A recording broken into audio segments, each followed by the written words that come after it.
Hello, this is a reading from the book Sorrow's Kitchen, The Life and Folklore of Zora Neale Hurston by Mary E. Lyons. High John the Conqueror.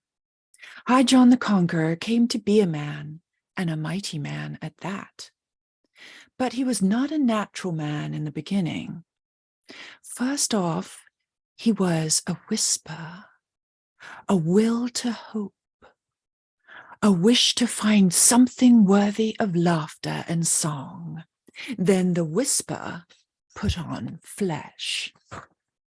His footsteps sounded across the world in a low but musical rhythm, as if the world he walked on was a singing drum. The black folks had an irresistible impulse to laugh. High John the Conqueror was a man in full, and had come to live and work on the plantations, and all the slave folks knew him in the flesh. The sign of this man was a laugh, and his singing symbol was a drumbeat. No parading drum shout like soldiers out for show. It did not call to the feet of those who were fixed to it. It was an inside thing to live by. It was sure to be heard when and where the work was the hardest and the lot most cruel. It helped the slaves endure. They knew that something better was coming, so they laughed in the face of things and sang, "I'm so glad trouble don't last always." And the white people who heard them were struck dumb that they could laugh. Old Massa couldn't know, of course, but High John the Conqueror, there walking his plantation like a natural man.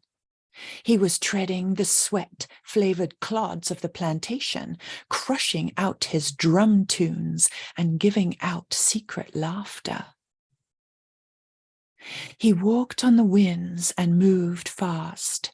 Maybe he was in Texas when the lash fell on a slave in Alabama, but before the blood was dry on the back, he was there. A faint pulsing of a drum like a goatskin stretched over a heart that came nearer and closer.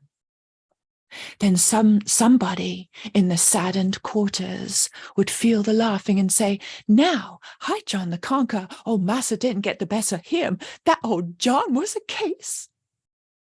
Then everybody sat up and began to smile. Yes, yes, that was right.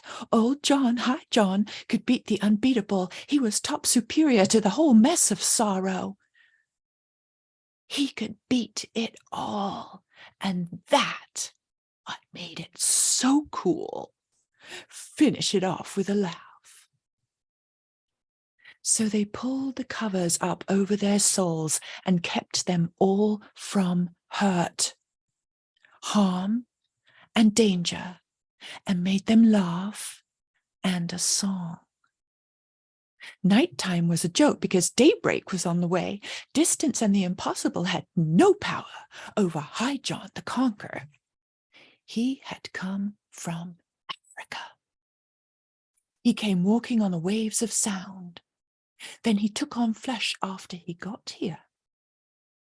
The sea captains of ships knew that they brought slaves in their ships. They knew about those black bodies huddled down there in the middle passage, being hauled across the waters to helplessness.